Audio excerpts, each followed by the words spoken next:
Olá, meus irmãos e irmãs, sejam bem-vindos ao canal Vinícius Siqueira. E se você ainda não é inscrito aqui no canal, se inscreva aqui no canal e não esqueça de ativar o sininho das notificações. Todos os dias são postados vídeos abençoados aqui no canal, para te abençoar. Vamos a mais uma palavra do Senhor. Portanto, se alguém está em Cristo, é nova criação. As coisas antigas já passaram, eis que surgiram coisas novas.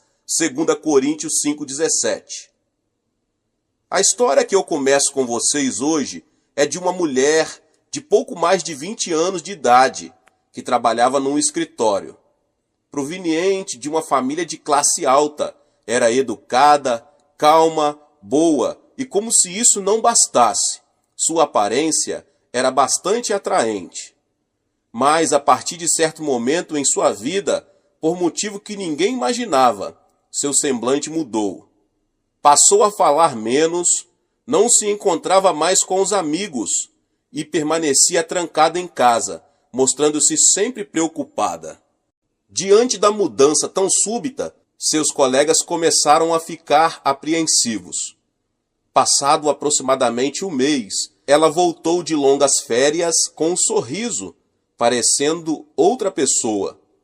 Embora seu aspecto físico não tivesse mudado muito, sua atitude era diferente. Já não mostrava um semblante de preocupação. Havia se transformado numa pessoa alegre, segura de si e muito sociável entre seus colegas. As pessoas queriam saber o motivo da mudança, mas ela se manteve calada. Alguém de sua confiança, que sempre a apoiava em tudo, contou que certo dia ela lhe confessara a razão de ter mudado. Seu problema era um complexo de inferioridade por causa de seu nariz, a ponto de ela se sentar diante do espelho e se maldizer, pois aquilo a enchia de indignação. Na intenção de esconder seu complexo de inferioridade, ela se mostrava uma pessoa segura de si, diante dos outros. Mas todo o seu esforço era inútil, porque sua consciência sabia que aquela aparência era um disfarce. Essa hipocrisia também não durou muito tempo. Sua autoimagem distorcida predominava em sua mente e em seu espírito. Chegou a pensar que as pessoas só olhavam para o seu nariz e que esse era o motivo de não ter um noivo. Enfim, isso provocou a falta de alegria em seu rosto e a falta de autoconfiança fez que ela se isolasse das pessoas. Até o dia em que ela decidiu tirar umas longas férias com o objetivo de resolver o problema.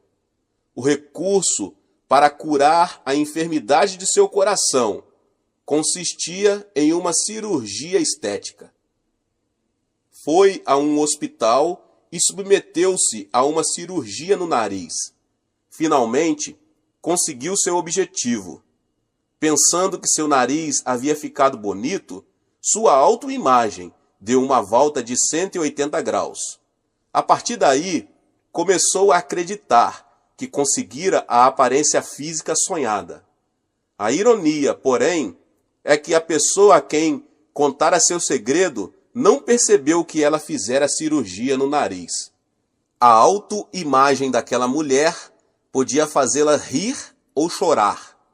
Tal como a protagonista dessa história, todos são influenciados em seu modo de pensar e agir pela autoimagem que trazem no coração. A certa altura da história humana, algumas pessoas pretendem compreender a existência do homem, excluindo dessa compreensão o conceito de Deus. Refiro-me aos filósofos existencialistas. A compreensão que tinham do homem era de um ser que não podia sair do abismo da culpa, da condenação e do desespero. De acordo com o filósofo dinamarquês Kierkegaard, a pior enfermidade causadora da morte do homem não é o câncer, mas a perda da identidade isto é, o desespero de haver perdido a si mesmo. Karl Jaspers afirmou que para o homem existem situações extremas como a morte, a ansiedade, a luta, a culpa e etc. E sua existência consiste em admitir a frustração de tais situações externas. Albert Camus, autor do livro O Estrangeiro, afirmou: para poder viver uma vida absurda, é preciso conhecer a falta de sentido dela. Enfim, o tipo de homem descoberto pelos filósofos existencialistas é um ser que precisa de esperança e vive sem nenhum sentido. Além disso, tem dentro de si uma bomba relógio, que é a morte, e é incapaz de solucionar esse problema. Definitivamente, o homem sem Deus é um homem sem nenhuma esperança. Como o homem é um ser sem esperança, deve haver alguém que venha resgatá-lo. Caso contrário, não existe saída. Em Gênesis 3, 17 ao 19, escreve nitidamente como foi a vida de Adão quando este perdeu a esperança. E ao homem declarou: visto que você deu ouvido à sua mulher e comeu do fruto da árvore, da qual eu lhe ordenara que não comesse, maldita é a terra por sua causa. Com sofrimento você se alimentará dela todos os dias de sua vida. Ela lhe dará espinhos e ervas daninhas, e você terá de alimentar-se das plantas do campo. Com o suor do seu rosto você comerá o seu pão, até que volte à terra, visto que dela foi tirado, porque você é pó, e ao pó voltará. Até aqui, o conceito do homem é semelhante ao dos existencialistas. Adão teve de defrontar-se com a realidade da nudez e da rejeição como consequência do pecado. O que descobriu de si mesmo foi que estava separado da glória de Deus e sentiu-se vergonha por sua nudez, motivo pelo qual escondeu atrás de uma árvore. Além disso, viu-se como a maldição dos espinhos e ervas daninhas, pelo que com suor viu-se obrigado a sobreviver em circunstâncias totalmente desanimadoras. Por último, Adão descobriu que estava destinado à enfermidade e à morte, e que voltaria a ser pó. Como observamos na história de Adão, a Bíblia admite que o homem é um ser sem esperança. A manifestação do pecado fala de um homem que vive no abismo da desesperança. A partir da queda de Adão, o homem foi contagiado pelo vírus do pecado, exposto ao qual o DNA do homem começou a se contaminar. Como consequência disso, ainda hoje pensamos: sou pecador, não me posso livrar do pecado, e minha identidade espiritual é ser escravo do pecado. Isto é, temos uma autoimagem incorreta. Qualquer um que tenha uma autoimagem correta nunca poderá ser livre do pecado. A pior enfermidade mortal que pode ser concebida pelo homem contaminado pelo pecado é a distorção da autoimagem. Essa enfermidade pode ser observada em 4 casos. O primeiro caso é na dependência. Isto é, quando as pessoas amarram a autoimagem com a corda dos maus costumes, são presas dos desejos carnais, do álcool e dos jogos.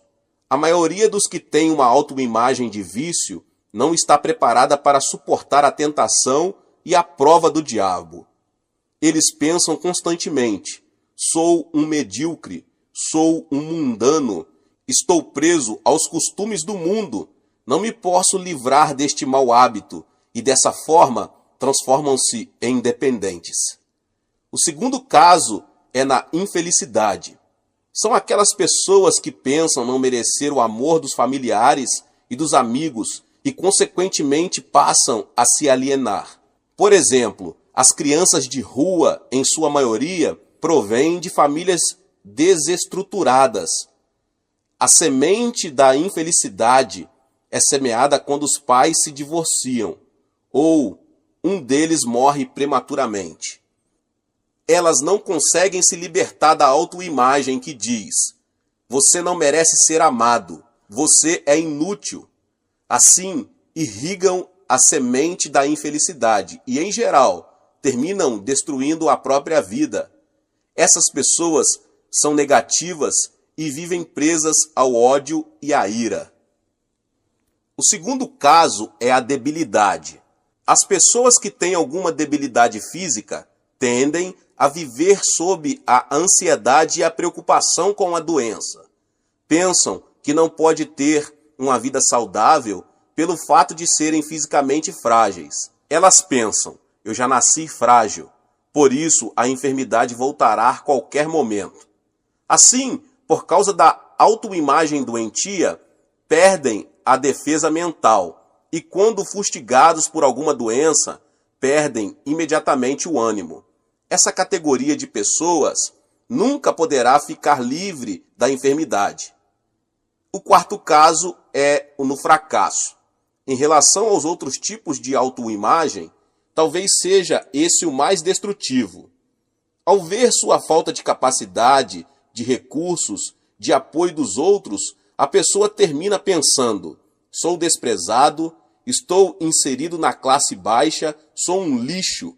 Haja o que houver, vou acabar em fracasso. Sou pobre. Pessoalmente, em visitas ao exterior, pude ver quanto essa categoria de autoimagem é destrutiva. Um denominador comum que descobri nos países subdesenvolvidos foi a mentalidade pobre.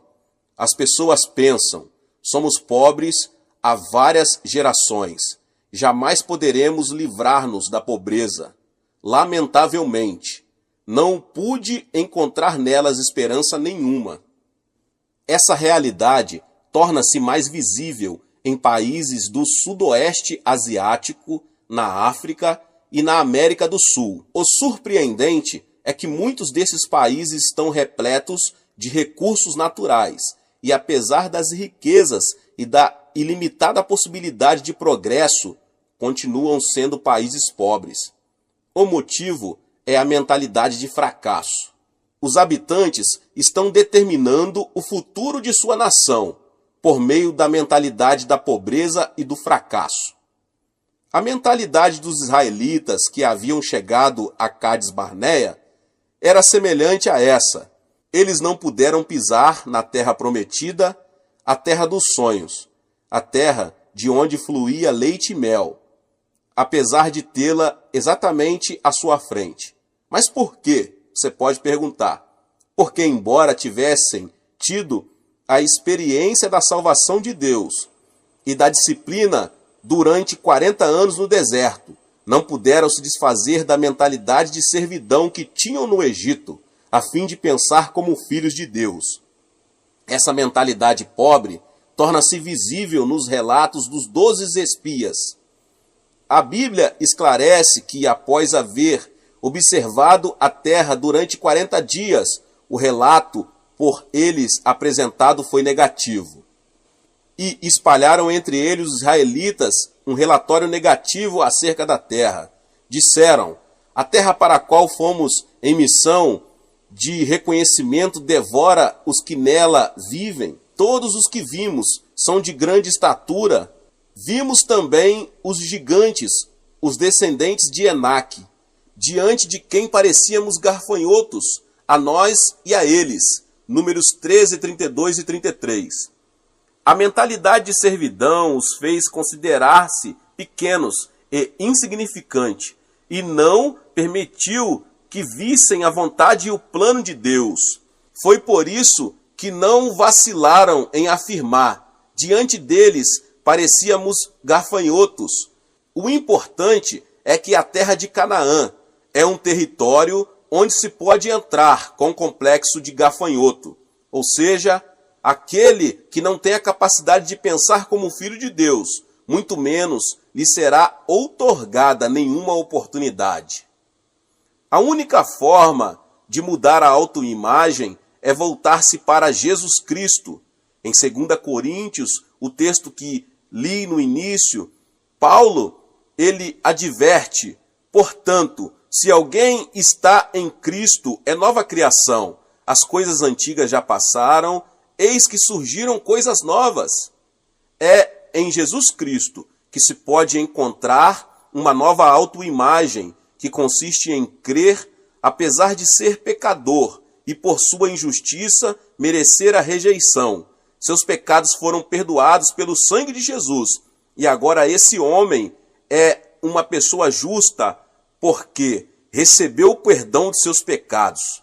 Há alguns anos foram a leilão em Nova York os pertences de Jacqueline Onassis, esposa do ex-presidente Kennedy. Na oportunidade, o anel de noivado, avaliado em $500 mil, foi vendido por $2.590.000. Os textos do discurso de posse do ex-presidente também foram vendidos por $134 mil. Faz pouco tempo, vendeu-se um desenho a qual Picasso havia dedicado apenas 5 minutos, pelo valor de uma casa.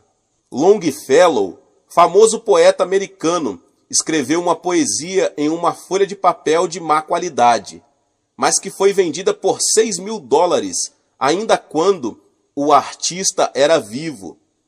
Como vimos, meus irmãos e irmãs, as coisas comuns tornam-se extraordinárias quando estão ligadas a alguém importante. O mesmo acontece em nossas vidas, glória a Deus. Podemos pensar que somos menosprezados e rejeitados no mundo, mas temos de olhar para nós pela perspectiva daquele que transformou a nossa vida. Kim Dae-do foi um coreano que assassinou 16 pessoas. Ele pensava que ninguém o amava e que a sociedade o rejeitava.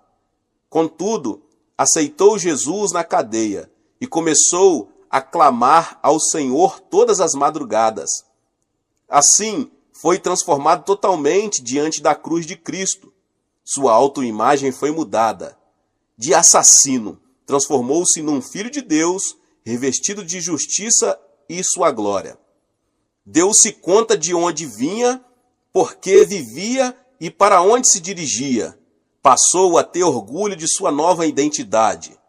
No dia de sua execução, suas últimas palavras foram: Aleluia, graças a Deus, que está me chamando hoje. Faz tempo que espero por este dia. Estou muito feliz por esta gloriosa morte, que me permite ser aceito pelo Senhor. Dou-te graças, Pai, por haveres perdoado pelo sangue de Jesus Cristo alguém que merecia ir para o inferno, e por me aceitares em teus braços. E ele foi executado. Que transformação tão radical! Esse criminoso que havia amaldiçoado a sociedade, a si mesmo e as pessoas, foi transformado completamente por causa de Cristo e se converteu em uma nova criatura. A mudança da autoimagem é isto, uma nova criação em Cristo. Este tipo de transformação ocorre somente quando alguém tem um encontro com Cristo. A Bíblia diz: Tu me farás conhecer a alegria plena da tua presença, eterno prazer à tua direita. Salmos 16:11. A transformação manifesta-se quando alguém abandona o manto do passado e, concebendo uma nova autoimagem em Cristo, pode dizer: sou uma nova pessoa, tenho uma nova identidade. Aqueles que têm alguma enfermidade devem conceber uma autoimagem sã em Cristo. Devemos nos conscientizar de que Cristo tomou sobre si as nossas enfermidades e por seus ferimentos fomos curados. Tenho dado ênfase especial a esse aspecto, sobretudo quando prego em países mais pobres. Enfatizo o conceito, repetindo inúmeras vezes, para que as pessoas formem uma nova autoimagem. Vocês não têm nada a ver com a enfermidade. Ela foi resolvida na cruz. Vocês foram legalmente libertos. Em seguida, faço uma oração por cura divina e lhes digo que hajam pela fé. Dessa maneira, tenho visto muitos milagres de pessoas que abandonaram amuletas, que deixaram suas cadeiras de rodas e que recuperaram forças nos braços. O milagre mais surpreendente que vi numa dessas oportunidades foi a de uma mulher curada de uma enfermidade no fígado, motivo pelo qual sua barriga era como um tanque de água, a ponto de ela parecer estar grávida. Logo após a oração, o líquido começou a sair e em pouco tempo ela tornou-se esbelta.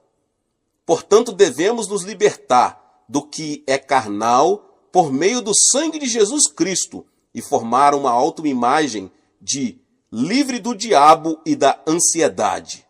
Com uma autoimagem frágil e enferma, nossas defesas também enfraquecem.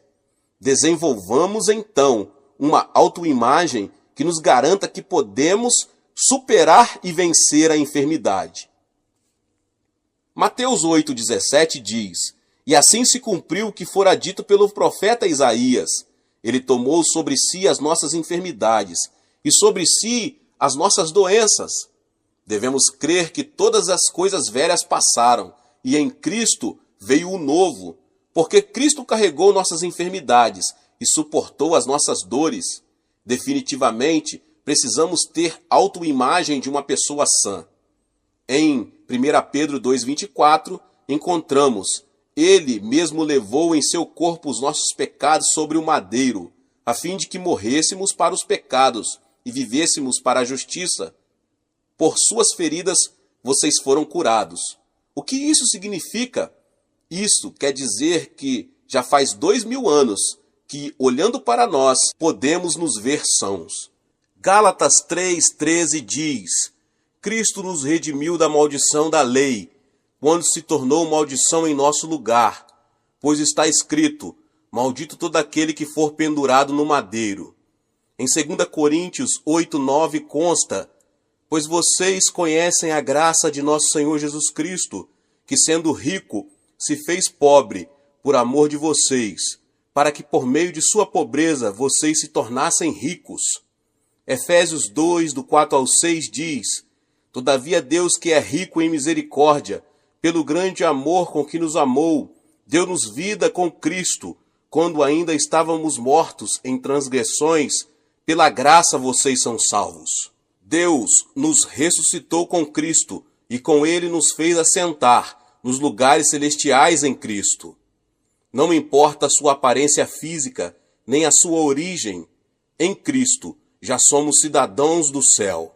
Enquanto estiver nesta habitação passageira, o nosso corpo, estaremos neste mundo, mas na realidade em Cristo, o nosso homem interior já está assentado no trono de Deus.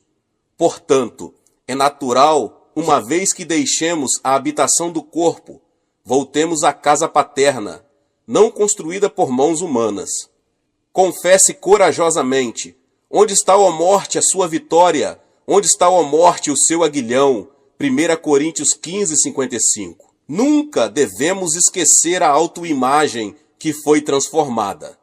Alguém que logo depois de se ver, retirando-se, esquece de quem era. Uma vez que viu sua imagem no espelho da Bíblia, deve conservá-la. O Salmo 103 diz: Bendiga ao Senhor a minha alma, bendiga ao Senhor todo o meu ser. Bendiga ao Senhor a minha alma, não se esqueça de nenhuma das suas bênçãos. Ele é quem perdoa todos os seus pecados e cura todas as suas doenças, que resgata a sua vida da sepultura e o coroa de bondade e compaixão, que enche de bens a sua existência, de modo que a sua juventude se renova como a águia. É muito conhecido o conto da águia e da galinha, de Norman Vicente Piali. Certo dia, um menino aventureiro descobriu o ovo de uma águia numa montanha, levou-o e colocou junto com os ovos de uma galinha. Passou-se o tempo e a águia nasceu junto com os pintinhos. O filhote de águia pensava que era um pintinho e se comportava como um deles. Certo dia, uma águia passou voando de forma majestosa por cima do galinheiro. Ao observá-la, o filhote de águia, notou que sua aparência era muito similar à daquela ave e pensou: essa águia se parece muito comigo. Eu venho observando porque minha aparência é diferente das galinhas e veja essa águia. Ela se parece comigo. E descobriu uma nova autoimagem, saiu do galinheiro e começou a voar livremente. Nós não somos o que éramos. Não devemos viver como vivíamos antes. Devemos nos ver na cruz e descobrir a nova imagem que Deus concebeu em Cristo. Uma tremenda transformação acontecerá em nossa vida se apenas adquirirmos uma nova autoimagem por meio da cruz de Cristo. Para ter uma nova autoimagem, devemos nos ver com os olhos de Deus. Devemos nos aceitar e nos amar como somos. Quem não se aceita e não se ama, jamais poderá conceber o pensamento de Deus. Portanto, primeiro você deve se apegar à sua nova identidade. Robert Schuller disse: muitos se castigam. E ele explicou que devemos nos amar, porque fomos salvos pelo sangue de Jesus. É disso que trata a autoimagem. Ou seja, primeiro é necessário que a pessoa se ame, para depois poder amar os outros. Neste mundo, vivem muitíssimas pessoas, mas não há ninguém que tenha as impressões digitais iguais às suas. Não acontece nem mesmo com os gêmeos. Ou seja, você é uma pessoa única no mundo e, portanto, vale muito. Vemos ao nosso redor pessoas se desqualificando. Elas dizem: porque não tenho esta aparência física? Porque nasci mulher? Porque nasci numa família pobre? Porque não cursei uma faculdade? Ou seja, elas rejeitam a si mesmas e vivem uma vida toda querendo ser outra pessoa. Todos nós temos uma missão. A razão pela qual nascemos é Deus ter algo para fazer por meio de nossa vida. Nem todas as flores são rosas. As magnólias também são flores. Isso significa que não são apenas as rosas que têm uma função. As magnólias também têm uma missão a cumprir. Portanto, devemos saber que a missão e o privilégio que Deus nos deu é viver felizes diante do Senhor. Devemos amar a nós mesmos. Cada pessoa tem uma autoimagem impressa em seu coração e pensa, sente, fala e age de acordo com essa autoimagem. Se esta é negativa, complexa e fracassada, sua vida também se desenvolverá dessa forma. Ao contrário, se ela a tem positiva e promissora, assim também será a sua vida. É preciso saber que o êxito e o fracasso estão na autoimagem interior, não na aparência exterior. Portanto, devemos nos aproximar da cruz de Cristo para conseguir essa autoimagem que foi comprada e desenhada com sangue. Temos de ver a cruz, abraçar a cruz e aceitar a nova imagem que Deus nos dá. Quando a nossa maneira de ver a nós mesmos se alinhar com a perspectiva de Deus, podemos nos ver com o amor de Deus. Podemos descobrir a felicidade que tanto desejamos se apenas tomarmos para nós a perspectiva de Deus, que nos vê e nos aceita como somos. Deus abençoe a cada um que ouviu essa palavra. Se você ainda não é inscrito aqui no canal, se inscreva no canal e ative o sininho das notificações para você não perder todos os vídeos que são postados aqui todos os dias. Deixe também o seu like e não se esqueça de compartilhar essa palavra com as pessoas que você mais ama. Deus te abençoe e nos vemos nos próximos vídeos. Amém. Olá, meus irmãos e irmãs, sejam bem-vindos ao canal Vinícius Siqueira. E se você ainda não é inscrito aqui no canal, se inscreva aqui no canal e não esqueça de ativar o sininho das notificações. Todos os dias são postados vídeos abençoados aqui no canal, para te abençoar. Vamos a mais uma palavra do Senhor. Que o ímpio abandone o seu caminho e o homem mau os seus pensamentos. Volte-se ele para o Senhor, que terá misericórdia dele. Volte-se para o nosso Deus, pois ele dá de bom grado o seu perdão. Isaías 55:7. Quando uma pessoa sofre um dano cerebral, parte de seu cérebro ou a totalidade dele passa a ficar paralisada, incapacitada. A medicina tem feito avanços enormes, chegando a remover nódulos no cérebro e preservando não somente a vida, como também impedindo a paralisia parcial ou total. Não é minha intenção falar sobre a paralisia provocada pelas enfermidades cerebrais. Desejo referir-me às enfermidades mentais invisíveis aos olhos, como os maus pensamentos e a filosofia de vida negativa, que nos tornam incapacitados pelo fracasso e pela frustração, que nos impedem de desfrutar a vida feliz que Deus nos oferece. Quando os discípulos de Jesus subiram ao templo às 3 horas da tarde, a hora da oração, encontraram ali um aleijado de nascença. Pedro, olhando-o nos olhos, disse: "Não tenho prata nem ouro, mas o que tenho, isso lhe dou. Em nome de Jesus Cristo, o Nazareno, ande." Atos 3:6. Imediatamente, quando Pedro o segurou pela mão e o levantou, e os pés e os tornozelos do homem ficaram firmes, ele deu um salto, pôs-se em pé e começou a andar. Depois entrou com eles no pátio do templo, saltando e louvando a Deus. Pode-se dizer que o coração é que determina o destino do homem.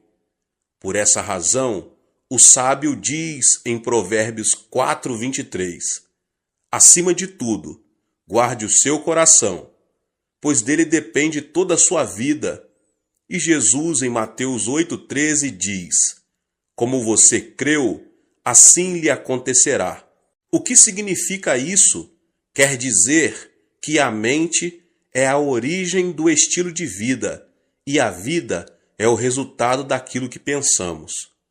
Devemos eliminar de nosso cérebro o nódulo que nos leva à destruição ou à paralisia total ou parcial. A fim de experimentarmos o poder de Deus, quero agora apresentar 6 elementos que impedem que o poder divino haja em nós, os quais devem ser extirpados. O primeiro elemento é a ansiedade. Pode-se dizer que alguém que vive ansioso perde a felicidade na vida. Quando uma pessoa ansiosa chega a casa, os integrantes da família tornam-se intranquilos por causa de suas queixas e murmurações. Assim também, a pessoa ansiosa é incapaz de difundir paz na sociedade. Esse tipo de gente provoca reação de agitação em cadeia. Segundo estudo do médico Dr. Walter Clemente Albertis, especialista em gastroenterite do reconhecido Hospital Mayo, a causa de todo tipo de doença é a ansiedade. Isso significa que a ansiedade destrói a saúde física, além de destruir a felicidade do coração. Qual é a causa da ansiedade? Apresento aqui 2 de suas origens. A primeira origem da ansiedade, as circunstâncias produzem ansiedade. Quando uma pessoa sente-se incapaz de enfrentar uma situação, torna-se ansiosa. Por exemplo, quando não consegue solucionar um problema financeiro ou quando vive uma situação que parece estar além de qualquer esforço humano. Certo dia, Jesus entrou num barco e disse a seus discípulos que passassem para o outro lado. No começo, o lago estava tão calmo que o barco deslizava, como um patim sobre rodas. Ao chegarem à metade do lago, Porém, uma forte tempestade, vinda do monte Hebrom, começou a açoitá-los. A embarcação estava prestes a ser inundada, de modo que, em vão, os discípulos tentavam tirar a água de dentro dela. O naufrágio se daria em questão de tempo.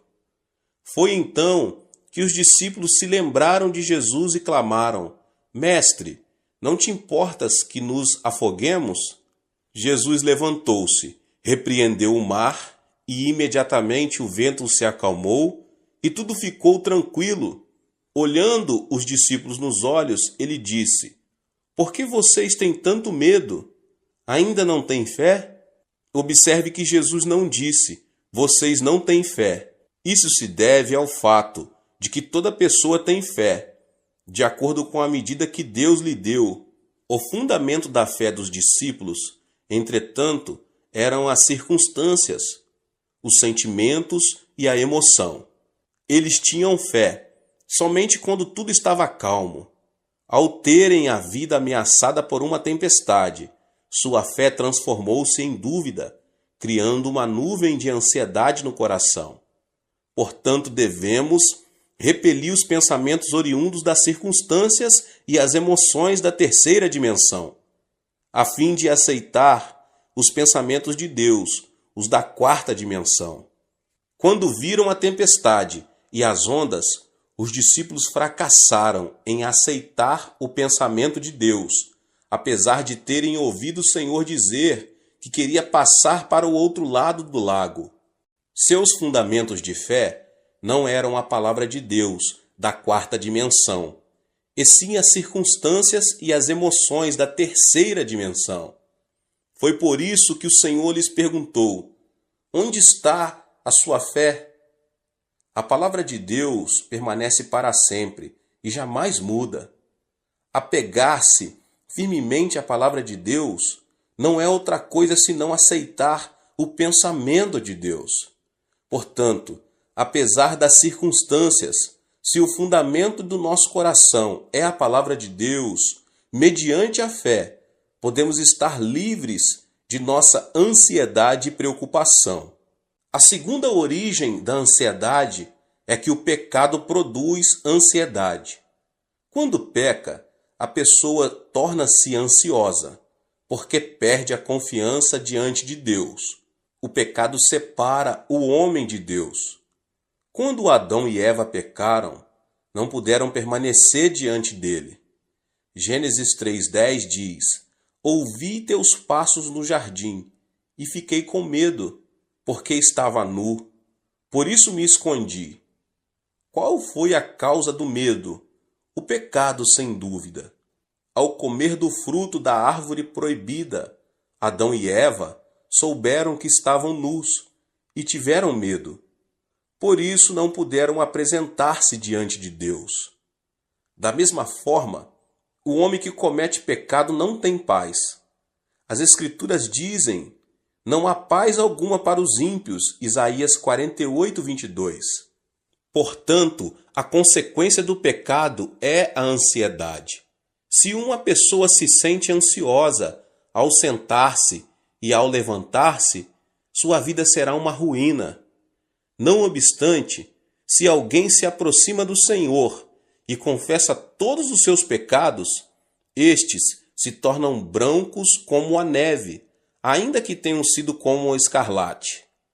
Não se trata de mudar as circunstâncias para que possamos desfrutar paz. Jesus disse: Nesse mundo vocês terão aflições. Contudo, tenham ânimo, eu venci o mundo. João 16:33. E o apóstolo João declara: Porque aquele que está em vocês é maior do que aquele que está no mundo. 1 João 4:4. Portanto, apesar das circunstâncias, deposite sua fé na palavra de Deus. O arrependimento o ajudará a se libertar de toda a ansiedade que tenta destruir sua vida. O segundo elemento é a solidão. A solidão a que me refiro não é a solidão causada pelas circunstâncias. Por exemplo, se você separa um tempo para orar no monte e estar a sós com Deus. Isso não é solidão.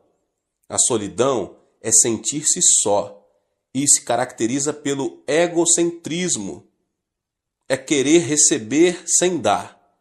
É manter-se indiferente à felicidade dos outros. Quando alguém se torna extremamente egocêntrico e não se interessa pelos outros, transforma-se numa pessoa teimosa e fria. Obviamente, ninguém será receptivo a uma pessoa que demonstre ser assim.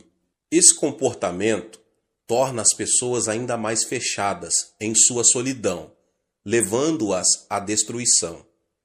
Deus não criou o homem como um ser solitário. Em Gênesis 2, 18 e 24, o Senhor fala: "Não é bom que o homem esteja só. Farei para ele alguém que o auxilie e lhe corresponda. Por essa razão, o homem deixará pai e mãe e se unirá à sua mulher, e eles se tornarão uma só carne." O homem nasce de duas pessoas. No idioma chinês, a palavra homem é representada por caracteres formados por dois traços que se apoiam entre si. Ou seja, são duas pessoas que formam uma unidade. Por isso Jesus orou ao Pai, dizendo: "Pai nosso que estás nos céus." Não é o plano de Deus que o homem esteja só. Até mesmo na natureza de pregar o Evangelho, Jesus enviou os seus discípulos em duplas. O apóstolo Paulo sempre esteve acompanhado de Barnabé. Depois de uma discussão entre eles, Paulo juntou-se a Silas e Barnabé a João Marcos. Portanto, quem se considera santo e justo e gosta de estar sozinho não é um santo verdadeiro. Nada mais é do que um egoísta. Temos de desfazer a solidão do nosso coração, que nada mais faz senão destruir a nossa vida. Agora, o terceiro elemento é a indecisão. A fé sem obras é morta. Quando alguém duvida e vacila entre uma e outra coisa, denota ser uma pessoa indecisa. E uma pessoa indecisa caracteriza-se pela falta de responsabilidade e receio, o fracasso e o erro. Muitas vezes, no dia a dia, o pastor precisa trabalhar como um agente imobiliário. Acontece que as pessoas se aproximam e pedem: "Pastor, o senhor poderia me apresentar a fulano?" Ou então: "Quero que o senhor me apresente a Beltrano." Para minha surpresa, nesse aspecto, tive êxito apenas em uma ocasião. Se uma pessoa não se decide quando tem ainda a possibilidade de escolher seu futuro cônjuge, nunca poderá deixar de ser um solteirão ou uma solteirona. No mundo, não existe homem perfeito ou mulher perfeita. É preciso primeiro casar para depois adaptar-se ao cônjuge. Hoje em dia, muitos fracassam por falta de decisão. Surgem as oportunidades, mas estas são perdidas por causa da indecisão com que enfrentam a vida. Ao longo de minha vida, nunca vi uma pessoa extraordinariamente inteligente que tenha conseguido grandes coisas. Os chamados inteligentes pensam demais e dizem: "É preciso descartar esta possibilidade. Isto não funcionará. Ainda não chegou a hora de pôr isto ou aquilo em ação." O tempo passa e, no final das contas, eles não fazem nada. Portanto, podemos vencer se, com convicção, seguirmos em frente. Alguns membros da minha igreja já vieram a mim e perguntaram: "Pastor, o senhor acredita que será bom para mim emigrar para outro país? O que o senhor acha de eu começar um novo negócio?" Devo continuar a fazer o que eu estou fazendo? Esperam então que eu tome a decisão por eles. Diante dessa situação, eu simplesmente aconselho: não me peça que tome a decisão por você. Vá ao monte da oração e ore. Clame a Deus, que certamente dirá que caminho você deve seguir. Diante da dúvida ou incerteza, devemos nos apegar a Deus e pedir-lhe de todo o coração que nos oriente. Então, Deus nos ajudará a tomar a decisão correta. Em Tiago 1, do 6 ao 8, diz: peça, porém, com fé, sem duvidar, pois aquele que duvida é semelhante à onda do mar, levada e agitada pelo vento. Não pense que tal pessoa receberá coisa alguma do Senhor, pois tem mente dividida e é instável em tudo que faz. O Senhor disse que não abençoaria pessoas indecisas. Remova a indecisão com o pensamento de Deus. Livre-se da indecisão. Assim, você poderá alcançar sucesso em sua vida. O quarto elemento é a ira. Temos a tendência de nos irritar com extrema facilidade, tanto em casa como no ambiente de trabalho. Creio que uma das principais razões para isso é o fato de não sabermos quanto a ira é destrutiva. A ira é prejudicial, não somente à saúde, mas também ao intelecto, pois o torna cego. Em uma conferência, o famoso anatomista inglês John Hutton afirmou ser a ira semelhante ao suicídio. Logo depois de ter apresentado sua tese, ele teve uma forte discussão com alguns dos alunos que o ouviram e discordaram daquilo que ele defendia. Isso o irritou sobremaneira, levando-o à morte instantânea, vítima de um ataque cardíaco. As palavras de John Hutton causaram grande repercussão por causa de sua morte trágica. Irar-se é como cuspir para cima, ou seja, a ira se volta contra a própria pessoa. A Bíblia diz que a ira rebaixa o nível da pessoa e o transforma em ignorante. A sabedoria do homem lhe dá paciência. Sua glória é ignorar as ofensas. Provérbios 19, 11. O homem paciente dá prova de grande entendimento, mas o precipitado revela a insensatez. Provérbios 14, 29. Além disso, a ira nos separa da alegria de Deus, porque irritar-se é cometer o mal na presença divina. Existem hoje muitas famílias destruídas por palavras cheias de ira. É aconselhável falar pacificamente, em tom moderado, ainda que seja em momento de ira. Quando preciso aconselhar pessoas que têm a tendência a se irar facilmente, digo: quando você voltar a se irritar, abaixe a voz e fale devagar. Se a sua esposa cometeu um erro grave, não levante a voz dizendo: querida, porque isso o levará a irar-se ainda mais.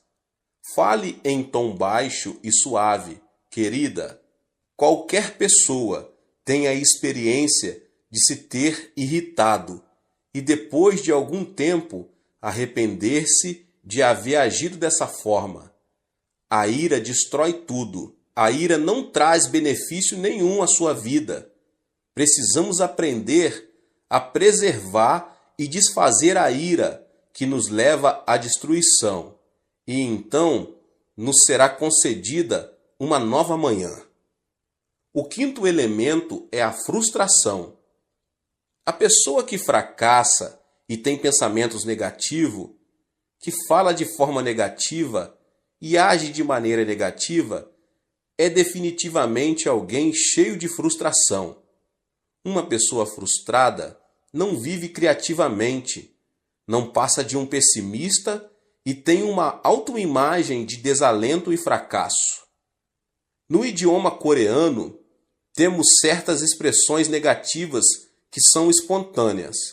Dizemos com frequência, morro de, e o pior é que dizemos várias vezes ao dia, e isso mata a alma.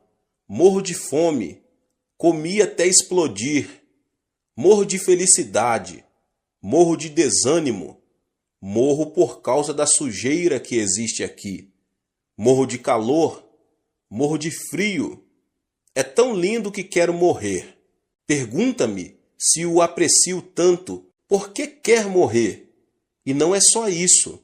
Há canções seculares, cuja letra é também pessimista e frustrante. Deus não nos abençoará se vivermos chorando e pronunciando palavras negativas.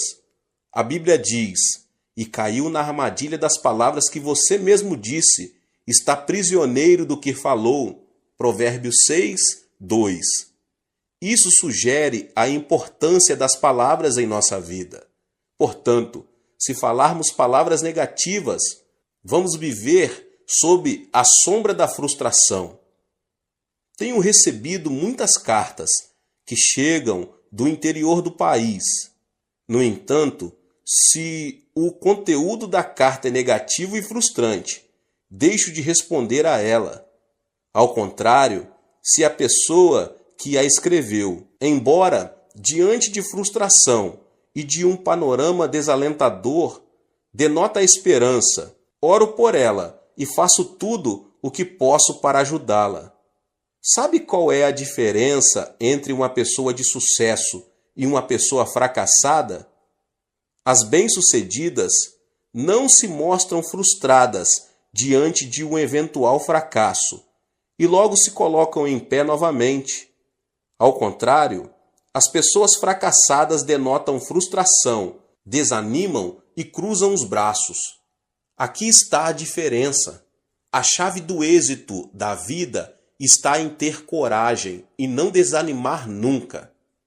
Aos 70 anos, com uma dívida de milhares de dólares, o coronel Sanders foi à falência. Ficou tão abalado que foi internado num hospital. Mesmo assim, não conseguia conciliar o sono. Certo dia, bem de madrugada, ouviu um hino que dizia: não esmoreças, Deus te protege. Descansa sob suas asas, Deus te protege. Como um sonâmbulo, dirigiu-se ao lugar de onde vinha o cântico. O hino vinha de uma pequena igreja.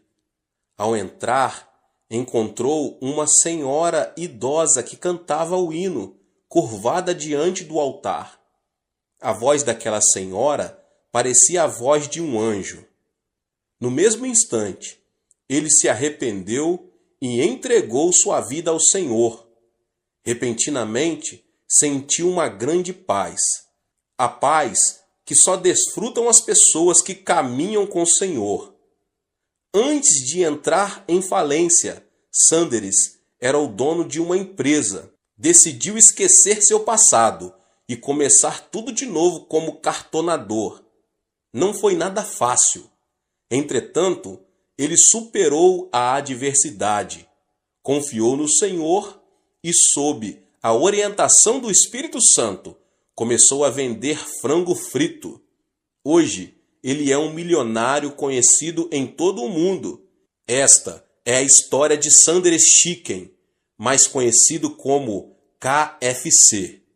Assim também, devemos nos livrar da frustração que nos leva ao fracasso. E o sexto e último elemento é o autoabandono. Atualmente, as histórias de criminosos se têm transformado em filmes. A história de Shi Kang-hun, que conseguiu fugir da cadeia com um grupo de colegas, está numa tela gigante, sob o título Holiday. Esse tipo de material cinematográfico tem o mérito de nos ajudar a ver a sociedade de outro ponto de vista. Mas a filosofia de vida, o que tiver de ser será, dos protagonistas não é nada edificante. Faz alguns anos que Yu Yong assassinou 26 pessoas no espaço de 10 meses, o que causou um grande horror à sociedade coreana. Ele perdeu o pai num acidente de trânsito, quando ainda era menino, e a pobreza fez que esse homem visse a vida de forma tenebrosa. Depois de várias prisões, e quando sua esposa não suportou mais a situação e decidiu divorciar-se, ele abandonou tudo e transformou-se num assassino. Essa é uma história trágica da consciência do autoabandono. Conheço uma família em que o esposo é formado pela Faculdade de Medicina da Universidade de Tóquio e agora é professor de uma faculdade na Califórnia. Sua esposa é também profissional. Não obstante, uma pequena diferença de opiniões os separou emocionalmente. Ao final, acabaram sendo vencidos.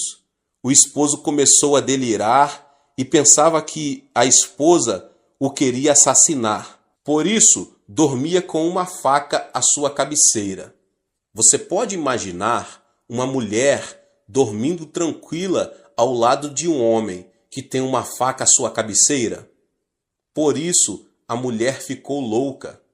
Graças a Deus, a mensagem foi transmitida por meu intermédio e eles aceitaram Jesus como seu Senhor, saíram do autoabandono e finalmente recuperaram a estabilidade familiar.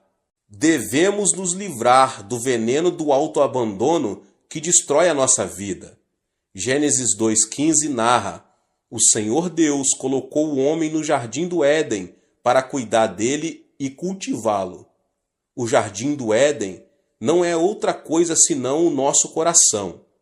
Na antiguidade, a fonte de vida encontrava-se no Éden, mas na atualidade, a fonte de vida se encontra no coração.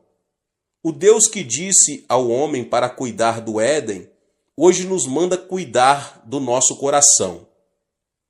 É necessário que os nossos pensamentos se fundamentem na palavra de Deus, para que o nosso coração seja preservado. Ou seja, o sucesso e o fracasso não dependem do destino. Podemos ser felizes se, mediante o pensamento de Deus, conseguirmos extirpar os 6 tumores do coração, a saber, a ansiedade, a solidão, a indecisão, a ira, a frustração e o autoabandono. Que você possa ter força no Senhor, na palavra de Deus, na oração, conseguir retirar da sua vida, em nome de Jesus Cristo, tudo que atrapalha o poder de Deus, o poder divino de atuar na sua vida.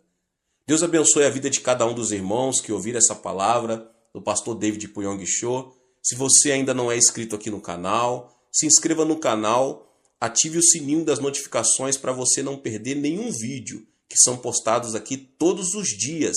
Deixe também o seu like e não esqueça de compartilhar essa palavra com as pessoas que você mais ama. Nos vemos nos próximos vídeos. Amém. Olá, meus irmãos e irmãs, sejam bem-vindos ao canal Vinícius Siqueira. E se você ainda não é inscrito aqui no canal, se inscreva aqui no canal e não esqueça de ativar o sininho das notificações. Todos os dias são postados vídeos abençoados aqui no canal, para te abençoar. Vamos a mais uma palavra do Senhor. Pois os meus pensamentos não são os pensamentos de vocês, nem os seus caminhos são os meus caminhos, declara o Senhor. Isaías 55:8. Uma pesquisa mostra que o livro da Bíblia que mais agrada aos cristãos é o de Provérbios. Ocorre que a ética e a moral do conteúdo de Provérbios oferecem um ensino muito importante para as pessoas hoje em dia. Por isso, embora não frequentem nenhuma igreja, muitas pessoas leem a Bíblia para tirar dela sábias lições de vida. Mas a palavra de Deus em que cremos é muito mais do que uma simples regra de ética e moral. Além disso, Provérbios fala claramente que o temor do Senhor é o princípio do conhecimento e da sabedoria. A Bíblia é o único meio que nos permite conhecer o coração de Deus. Uma vez extirpados os maus pensamentos, é tempo de realizarmos o transplante mental do pensamento de Deus, que foi revelado por intermédio de sua palavra. Por meio de sua palavra, Deus deseja conceder-nos a graça do reino dos céus. Embora tenhamos de viver neste mundo, Deus deseja nos dar a graça e a bênção de que o homem que pertence ao reino é capaz de desfrutar. Por isso mesmo, Jesus não disse: arrependam-se e venham ao reino, mas sim, arrependam-se, pois o reino dos céus está próximo. Mateus 4:7. Não se trata de Jesus ter vindo para nos levar ao céu, mas para nos dar o céu em nosso coração e família. Então, como podemos conseguir o milagre se nos sentimos limitados e enfrentamos uma situação impossível? Quando eu era menino, observava com frequência a maneira com que meu pai enxertava um ramo no tronco de uma árvore.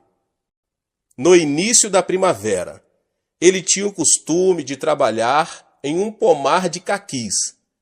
Existem dois tipos de caquis, um selvagem e o outro doméstico. Os frutos são totalmente diferentes. Meu pai cortava a raiz do caqui selvagem e então usava um tubo de palha, enxertava um ramo de caqui doméstico, cobrindo-o depois com terra. Às vezes, havia um momento de secura por falta de compatibilidade entre a raiz e o ramo implantado. Mas, uma vez superado o período de adaptação, de forma surpreendente, o pé de caqui selvagem dava frutos do caqui doméstico. Esse princípio da natureza nos ensina um princípio espiritual. Assim como o pé de caqui selvagem é capaz de produzir o fruto do caqui doméstico, nós também podemos ter os pensamentos de Deus e falar o que ele fala. Qual é o caminho para isso? Talvez seja a pergunta de muitas pessoas. O pensamento e o plano do homem produz consequências humanas. Se, no entanto, repelirmos o pensamento do homem e enxertarmos em nós o pensamento de Deus, talvez, inicialmente, passemos por um momento de turbulência, mas se superarmos o obstáculo, será possível pensar, agir e crer como filhos e filhas de Deus, e assim experimentar o milagre. Mas as pessoas se recusam a repelir o próprio pensamento, para se apegar à palavra de vida e promessa, porque o coração sofre e vai contra a própria experiência. Contudo, se abrirmos nosso coração para que a palavra de Deus brote em nós, tanto os planos como os pensamentos humanos se desfarão e seremos transformados pela palavra de Deus. Em 1973, quando organizei a 10ª Conferência Pentecostal, muitos pastores e novos convertidos do exterior aproximaram-se de mim perguntando: Pastor Cho, o senhor deve ser um gênio. Como conseguiu construir uma igreja tão grande? Por que sua igreja cresceu tanto? Eu respondia simplesmente: não sou um gênio, pois um gênio jamais faria o que fiz. Então como conseguiu isso? Com o pensamento do homem, não seria possível. Mas, se o pensamento de Deus se enraizasse no pensamento do homem, acontecem milagres surpreendentes. Deus disse muito claro que tudo é possível ao que crer. Marcos 9, 23. Logo que nos mudamos para Ioido, muitos me perguntaram: pastor, quantos membros da sua igreja deixaram de frequentá-la? Mas, como eu tinha certeza de ter obedecido a Deus, respondia: as pessoas estão se aproximando, minha igreja está crescendo. E assim as coisas aconteceram. De acordo com Hall, o número de membros aumentou cada vez mais. De acordo com o pensamento do homem, as circunstâncias diziam que o número deveria ter diminuído. Mas a igreja cresceu porque eu havia repelido o pensamento humano e enxertado em mim o pensamento divino. Deus disse claramente: abra sua boca e eu o alimentarei. Salmos 81, 10. Além dessa promessa, a Bíblia contém 32.500 promessas divinas.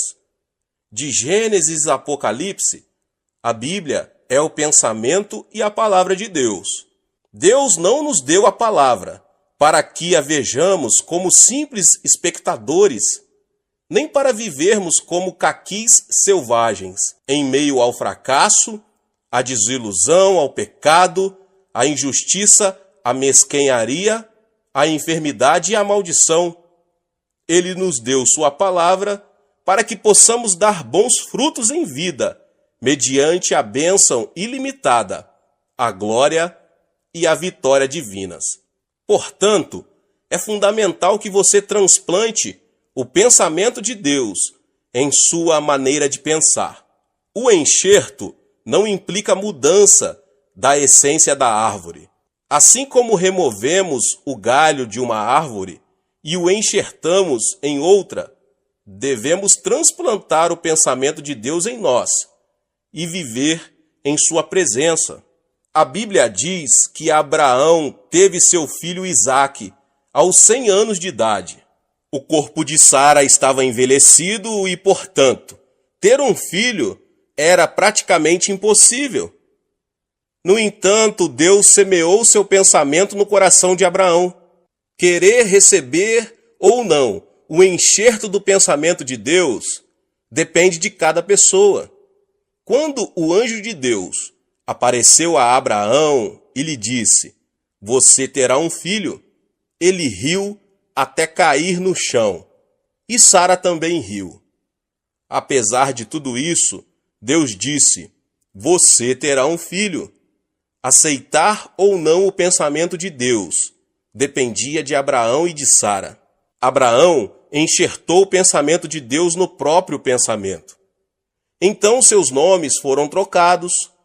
Abrão converteu-se em Abraão, pai de muitos filhos. E Sarai passou a chamar-se Sara, princesa. Ao enxertar o pensamento de Deus, eles passaram a ser estranhos para os incrédulos. Como pode um homem de 100 anos pensar em ter um filho? Eles estão loucos. É completamente ilógico. No entanto, é assim que isso funciona. Está certo que, de acordo com o pensamento do homem, existem limitações. Mas quando a pessoa tem o pensamento de Deus enxertado em seu pensamento, ela pode agir, falar e pensar como Deus. Deus deu um filho a Sara aos 90 anos de idade. Esse é Isaque, que é considerado o pai de Israel. De acordo com a Bíblia, Moisés era filho adotivo da filha de Faraó, ou seja, o chefe do exército do Egito e futuro sucessor no trono. Contudo, tendo crescido fisicamente e intelectualmente, deu-se conta de que era israelita. Certo dia, ao observar que um egípcio estava espancando e maltratando um de seu povo, quis fazer justiça com as próprias mãos, matou o egípcio e o enterrou na terra. Ele quis salvar o povo de Israel por meio de uma revolução.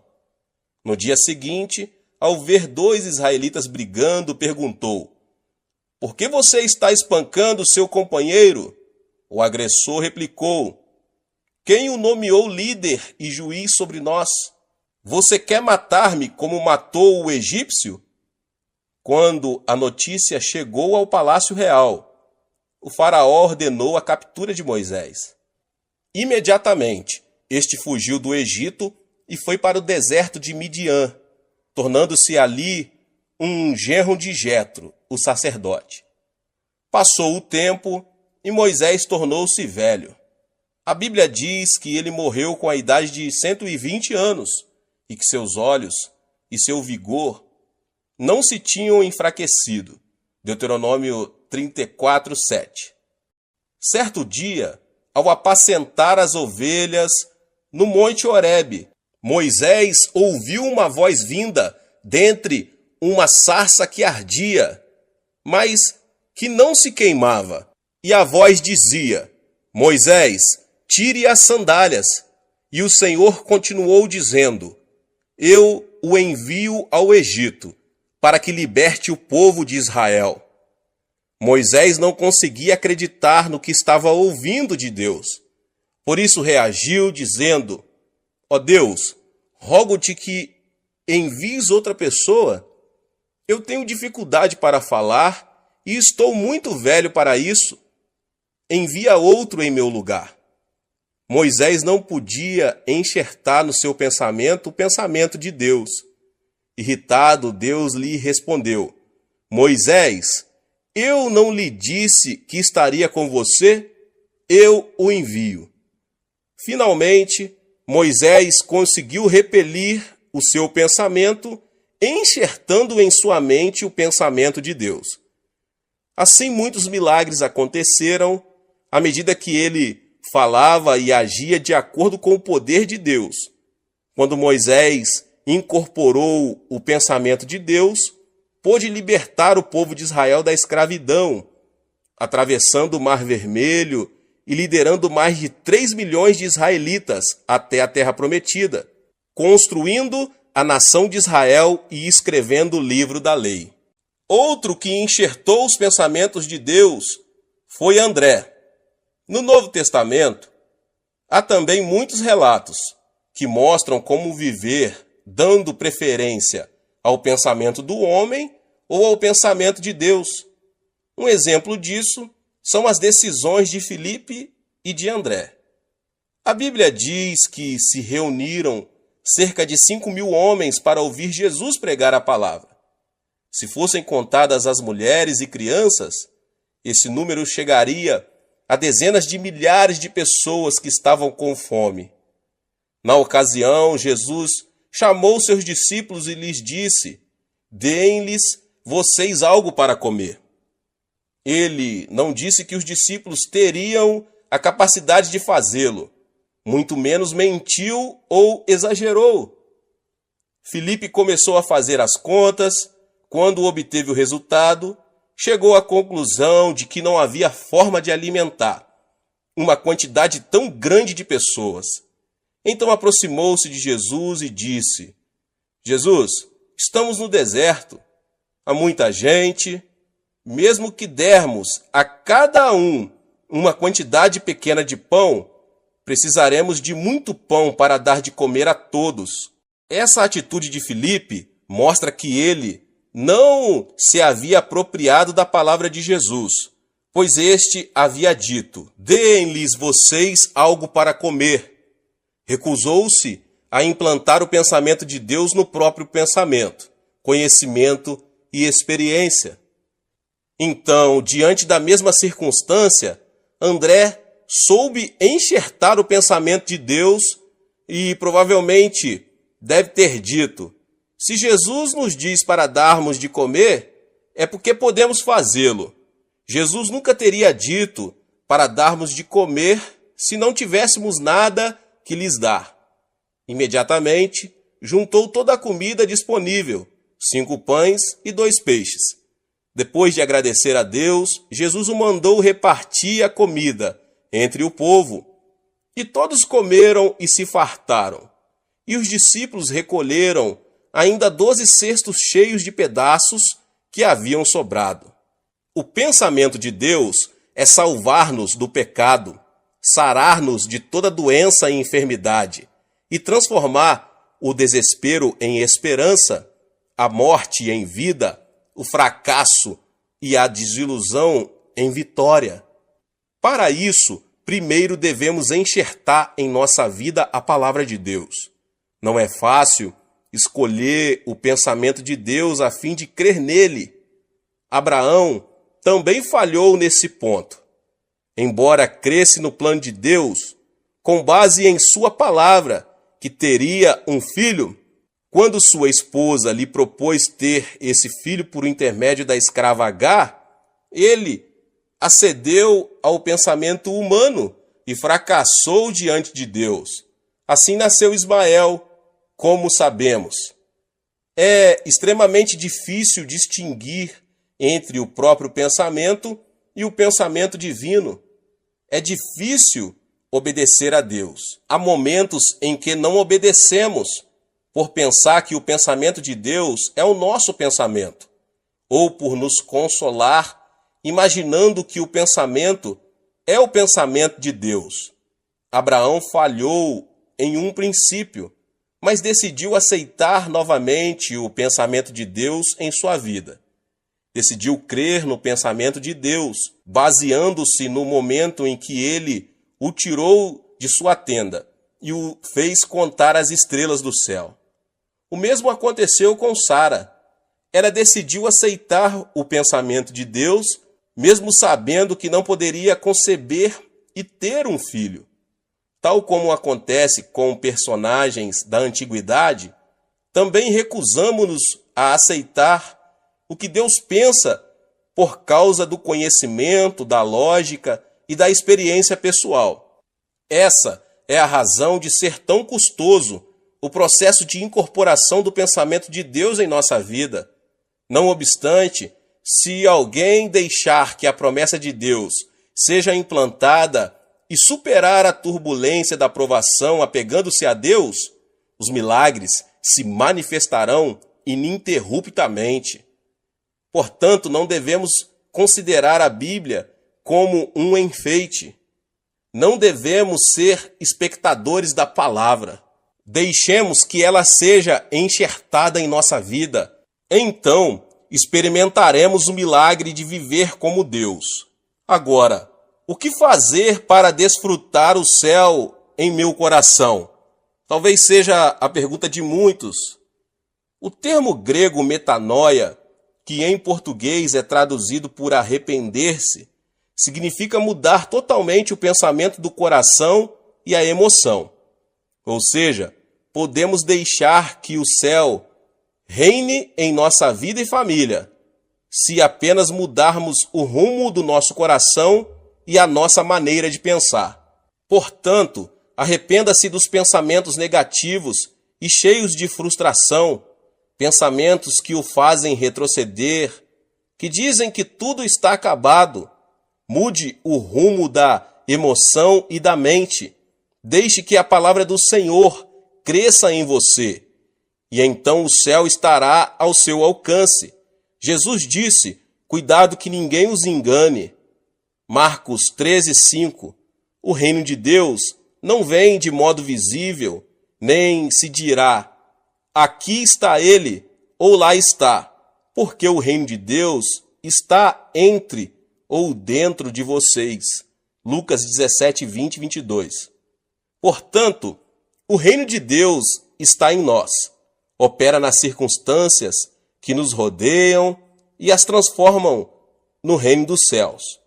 Certo homem estava caminhando e, de repente, viu alguns meninos que tiravam água suja para ser purificada. Ao levantar os olhos, viu que mais acima, naquele rio, havia um porco tomando banho. Obviamente, os meninos não sabiam que isso estava acontecendo. Então o homem lhes disse: meninos, se vocês querem limpar a água, devem primeiro livrar-se do porco que está se banhando lá em cima no rio. Devemos agir da mesma forma nas circunstâncias que estivermos vivendo. No casamento, o amor se desvanece. Aparecem os conflitos familiares, os filhos seguem caminhos equivocados, as coisas não saem bem.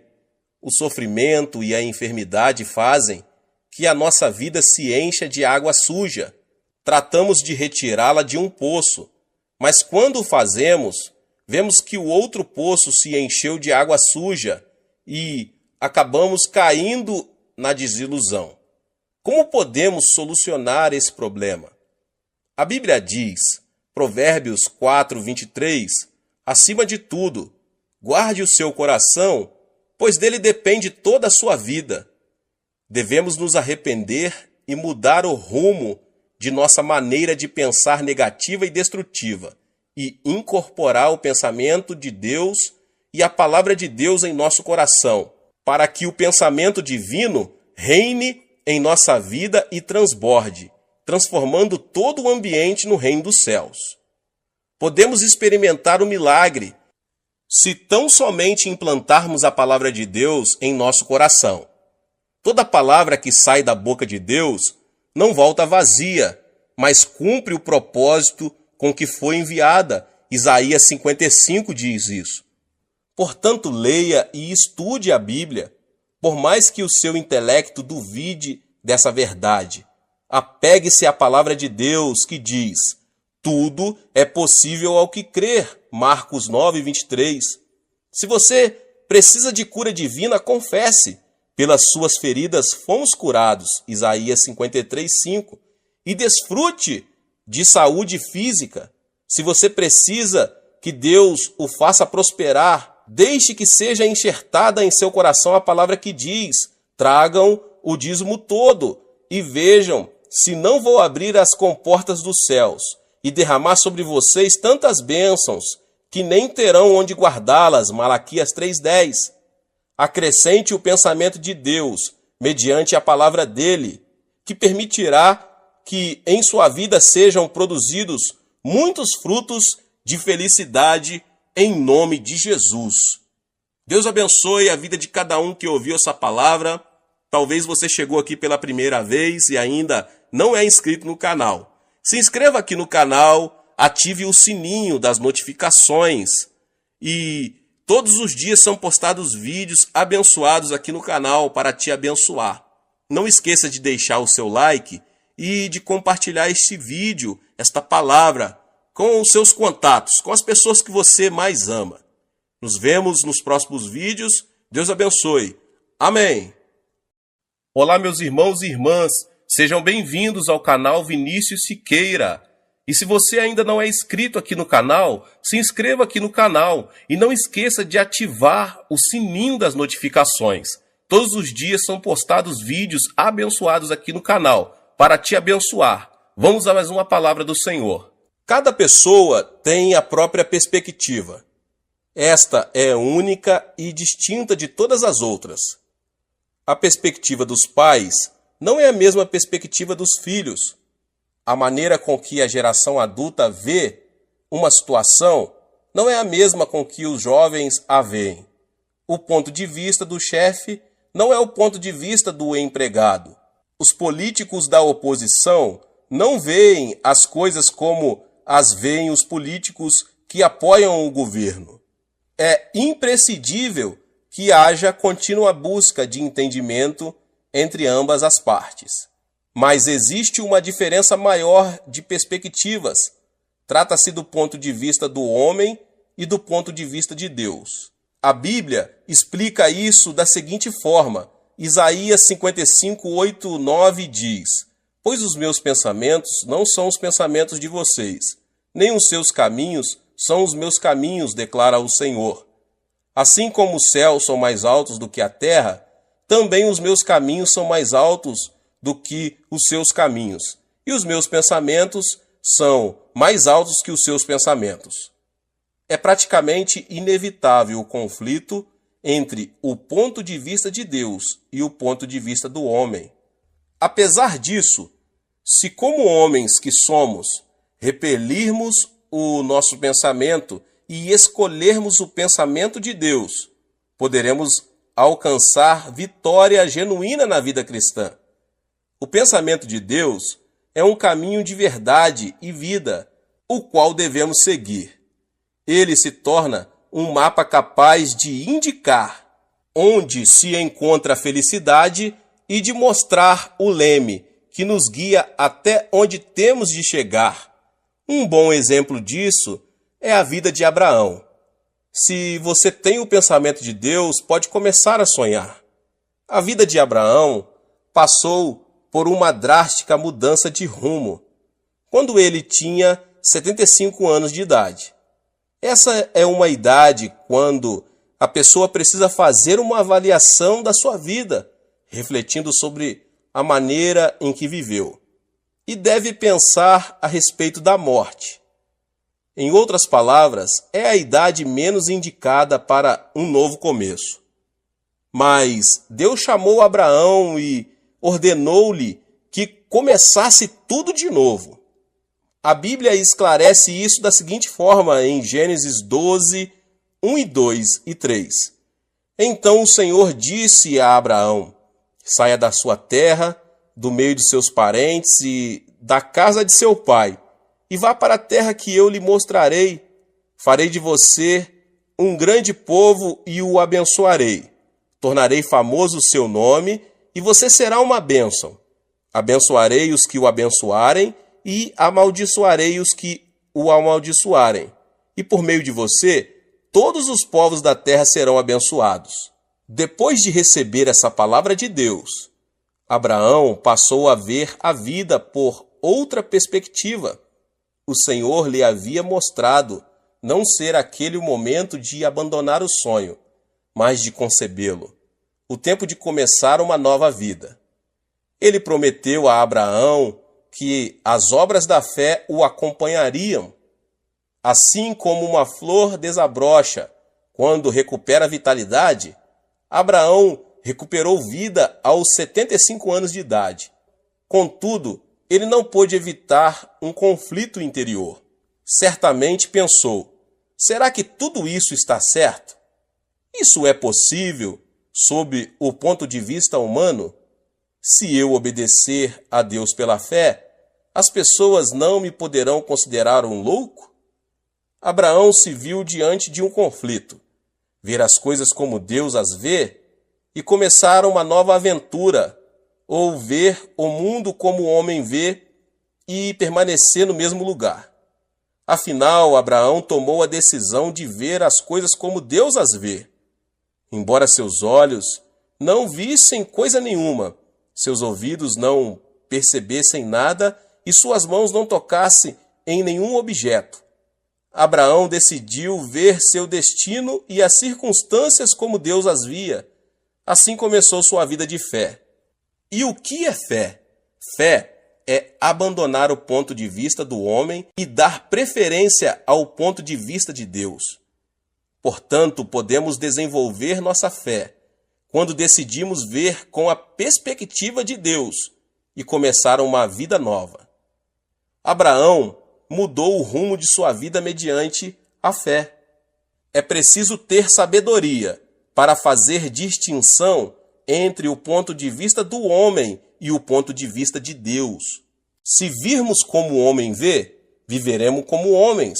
Se, no entanto, virmos como Deus vê e agirmos pela fé, viveremos pelo poder de Deus. Certo dia em que havia densa neblina, um navio estava detido, impossibilitado de partir. O comandante esperava ansiosamente que a neblina se dissipasse. Um senhor aproximou-se dele e disse: "Eu sou da Inglaterra e preciso ir a Quebec, no Canadá, ainda hoje, porque no sábado tenho de pregar num culto evangelístico. Vamos já, comandante."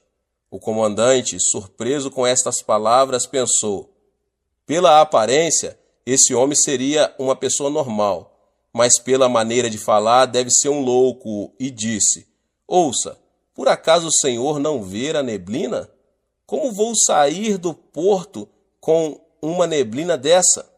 O homem respondeu: "Certamente que eu vejo a neblina, mas vejo também a mão de Deus retirando a neblina.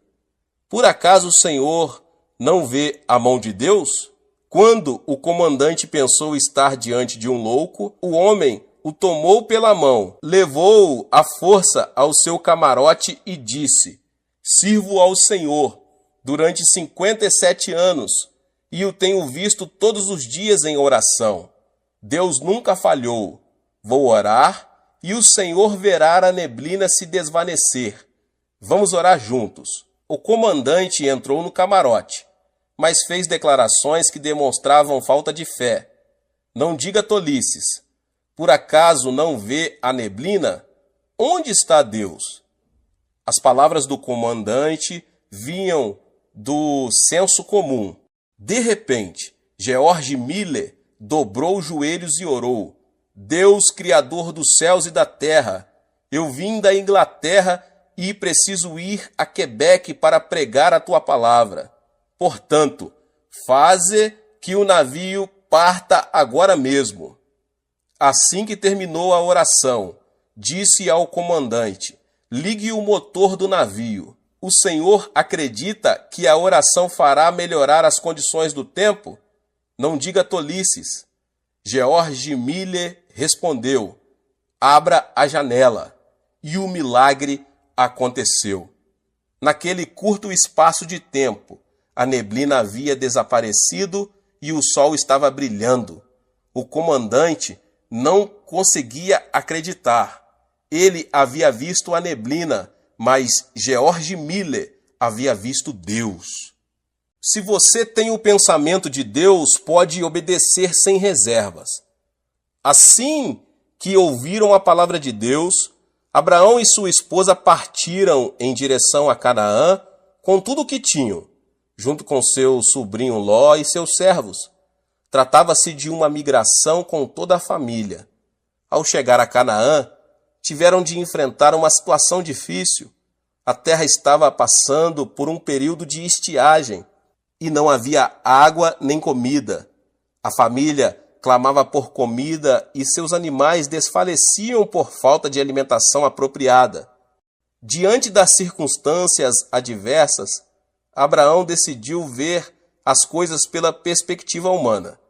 Buscando a sobrevivência, foi para o Egito, a terra do pecado, junto com seu sobrinho Ló.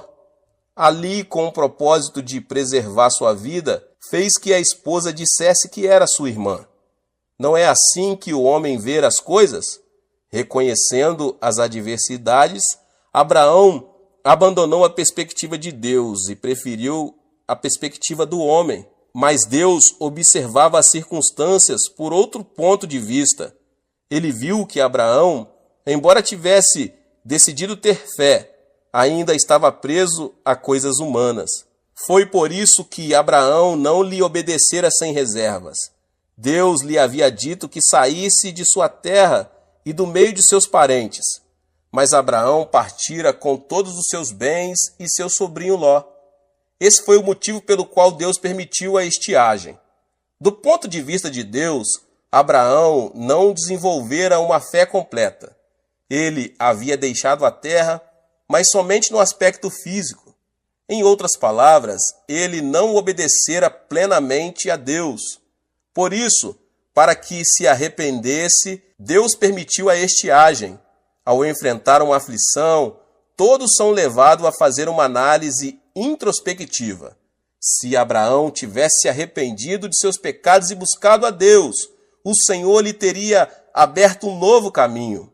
Mas Abraão não observou as circunstâncias sob a perspectiva divina. Por isso dirigiu-se ao Egito. Se alguém escolhe ver as coisas com os olhos humanos, deve se responsabilizar pelas consequências em sua vida. Ao contrário, se alguém decide ver as coisas com os olhos de Deus, é este quem o protege e responde por sua vida. Como consequência, Abraão enfrentou situações muito críticas. O rei do Egito tomou Sara, pensando ser a irmã mais nova do estrangeiro. Abraão preservou sua vida porque entregou sua esposa como mulher a outro homem. Definitivamente, o conflito e a vergonha se apoderaram dele. No entanto, o processo o levou a um genuíno arrependimento. Foi então que Deus lhe deu uma nova oportunidade. Se você tem o pensamento de Deus, você pode confiar na promessa.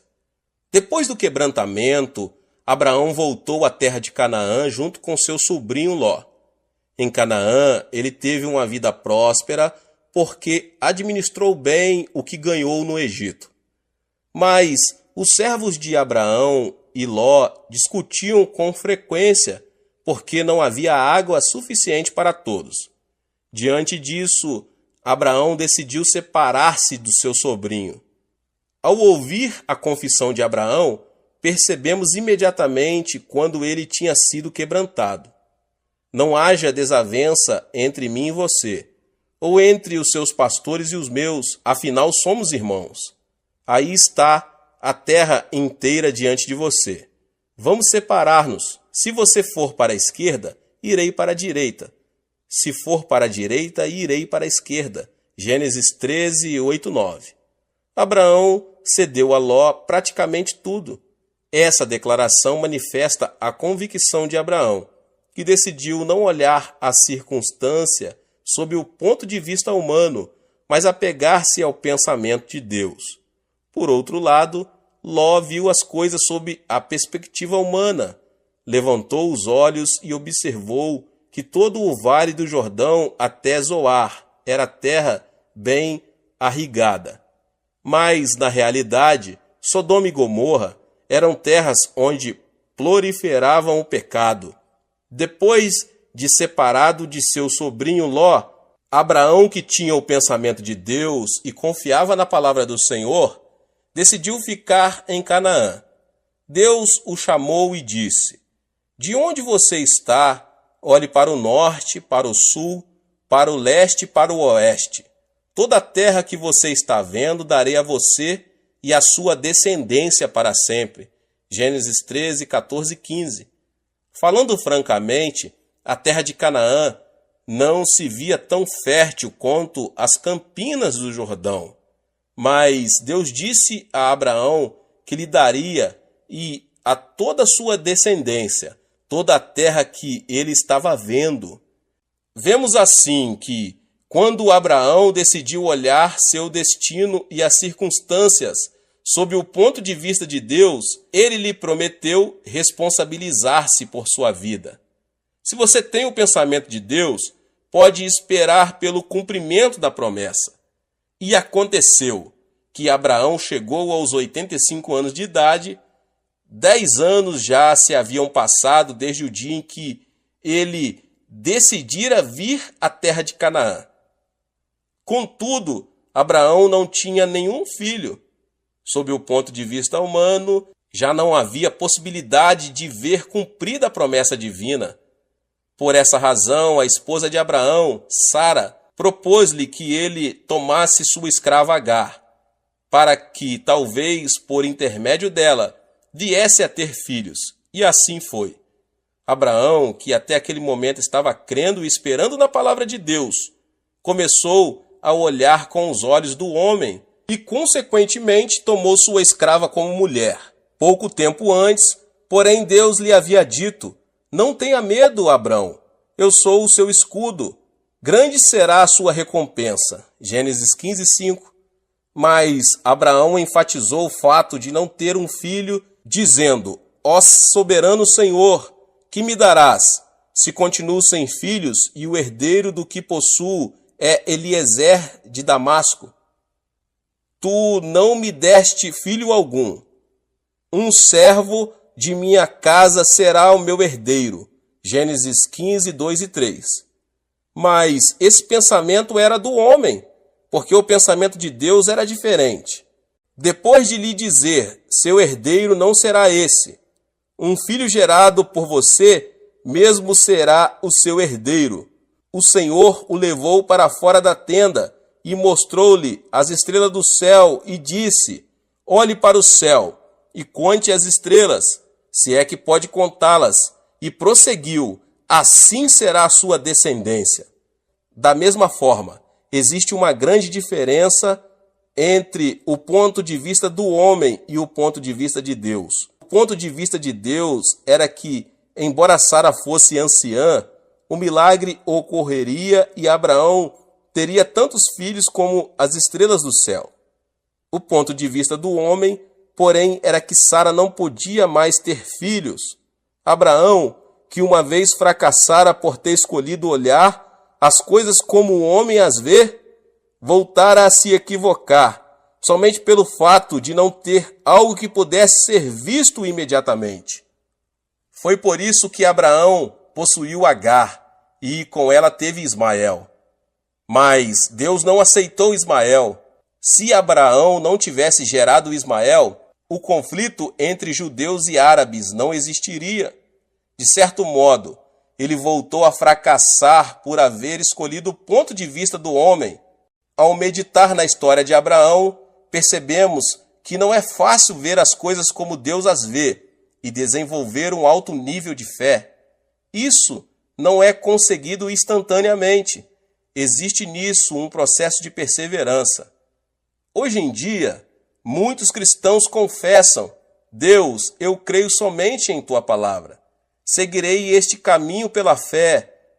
Por mais que me critiquem e as circunstâncias não me favoreçam, viverei vendo as coisas com os olhos da fé.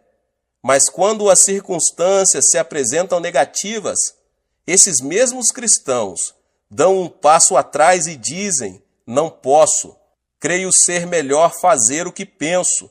Se continuar assim, certamente fracassarei. No entanto, quando retrocede, o homem cai num abismo de desespero e fica muito ferido. É nesse momento que se lembra da palavra de Deus, arrepende-se e volta-se para ele. Consideramos Abraão o pai da fé. Contudo, ele não se transformou em pai da fé desde o princípio. Abraão precisou ajustar sua visão constantemente. Foi por meio desse processo que ele aprendeu a repelir a obstinação e a mesquinharia do homem, obedecendo à vontade de Deus. Se você tem o pensamento de Deus, pode crer no sobrenatural. Abraão começou a ver as coisas da perspectiva divina, repelindo a imundície da mesquinharia humana e se apegou à fé. Como consequência disso, teve Isaque aos 100 anos. Era um triunfo da fé. Considera-se uma coisa incomum a geração de um filho aos 50 anos. Por isso, é motivo de festa. Imagine-se como teria sido grande a emoção de Abraão. Isaque foi uma criatura divina diante de seus olhos. Para Abraão, Isaque era sua vida, seu herdeiro, sua alegria e sua felicidade. Cada vez que olhava para ele, descobria o sentido da vida. Entretanto, Isaque passou a se converter gradualmente em um ídolo para Abraão. Embora este não o visse dessa maneira, Deus via Isaque de uma forma, Abraão o via de outra forma. Ou seja, havia uma grande diferença entre os dois pontos de vista, o ponto de vista de Deus e o ponto de vista de Abraão. Certo dia, Deus ordenou a Abraão: tome seu filho, seu único filho, Isaque, a quem você ama, e vá para a terra de Moriá. Sacrifique-o ali como holocausto num dos montes que lhe indicarei. Abraão ficou perplexo. Pensava que Deus abençoaria Isaque e prolongaria seus dias de vida aqui na terra. Esse não deixava de ser o pensamento do homem. O pensamento de Deus, porém, não aceita o pensamento do homem. Abraão viu-se em meio a forte conflito. Ele sabia que Deus estava falando sério e pensou: se Deus quer, eu tenho de obedecer.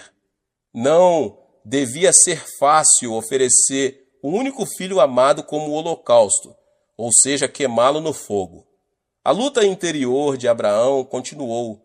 Provavelmente, ele até pensou em desobedecer a Deus e viver feliz com seu filho. Todavia, também não podia desobedecer à ordem divina. Chegou o momento de escolher o pensamento do homem ou o pensamento de Deus. Finalmente, Abraão decidiu-se pelo pensamento de Deus. Lembrou-se da palavra que dizia ser Isaque o herdeiro e creu que Deus tinha preparado um plano.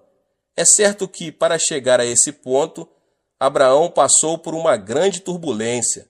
No dia seguinte, tomou a direção do Monte Moriá, junto com o filho Isaque e 2 servos. Ao chegar ao lugar indicado por Deus, não hesitou em sacrificar seu filho. Ele o amarrou sobre o altar, amarrou a lenha e pegou o cutelo. Foi nesse instante que o anjo de Deus o deteve. Não toque no rapaz, disse o anjo. Não lhe faça nada.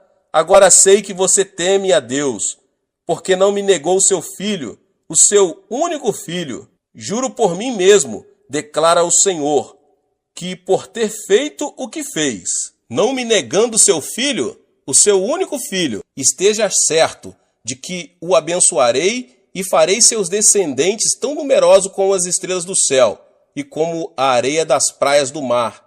Sua descendência conquistará a cidade dos que lhe forem inimigos, e por meio dela todos os povos da terra serão abençoados, porque você me obedeceu. Gênesis 22. Abraão escolheu ver como Deus vê e repeliu todo o pensamento humano. A partir desse momento, Deus abençoou Abraão e se responsabilizou por sua vida. Qualquer pessoa que quiser escolher a perspectiva de Deus deve primeiro abandonar a vontade, a obstinação, o desejo, o método e a força do homem. Não podemos confessar que escolhemos a perspectiva de Deus enquanto persistirmos com os desejos, os métodos e a força humana. Todo aquele que escolher a perspectiva de Deus deve se render, dedicar-se e obedecer a Ele. O ato de se render, dedicar-se e obedecer a Deus não significa perder. Muitos pensam que a dedicação a Deus significa perder, mas isso não é certo. Não se trata de perda, mas da chave que leva a uma vida abundante. Deus abençoa as pessoas que se decidem por sua perspectiva e se responsabiliza por elas. Assim funciona a lei do céu. A vida de Abraão é a evidência dessa lei. Eu chego agora ao final e eu quero dizer que a fé consiste em abandonar a perspectiva do homem, escolhendo a perspectiva de Deus.